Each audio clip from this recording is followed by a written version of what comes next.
explosive allegations in yet another tell-all book about Donald Trump. Stormy Daniels is the author, and she goes into intimate detail in what is called, full disclosure? Full disclosure is the name of the book. Michael Serapio, yes. I think it's interesting, as you say, Stormy Daniels, we're looking at a stormy front over the White House right now. Well, that's exactly right. We haven't heard anything from the White House, but they may have to respond today. The Guardian, the British newspaper, has published excerpts of what will be a pretty salacious tell-all.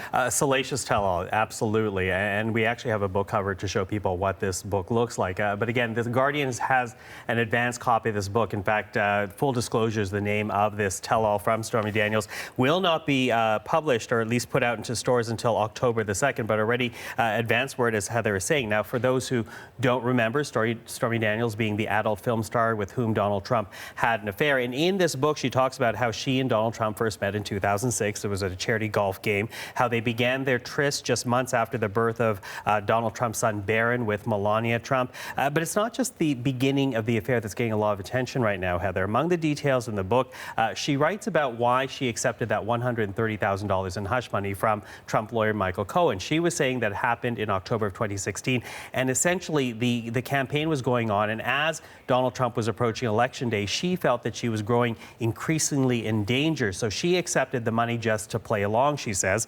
She also writes about how Donald Trump offered or made the promise that he would put her on The Apprentice during their time together, and also said that he would coach her on how to cheat on The Apprentice so that she might win. In fact, she says the promise of being on that hit TV show is what kept her in contact with the then candidate Donald Trump. And she also made passing comments about Donald Trump inside this book. She talks about how he never really wanted to be president. She says that he was easily distracted, paints a picture, the Guardian says, of a man who is buffoonish and insecure, and also more salacious details, as you say, which we really can't share on air right now, because she talks about how her memory of being intimate with Donald Trump essentially disgusts her. She talks about Donald Trump's anatomy, his performance in bed, neither of which are very flattering. But all of that, as you say, expected to get a lot of attention from the White House in the coming days. That may be TMI for many people, exactly. all of that part. But the interesting part, in some ways, encouraging her to cheat. I mean, very much in keeping with some of the character depictions that we've seen in Bob Woodward's book, Fear, or in that op-ed piece in the New York Times. That's right. So as we were looking there at the White House,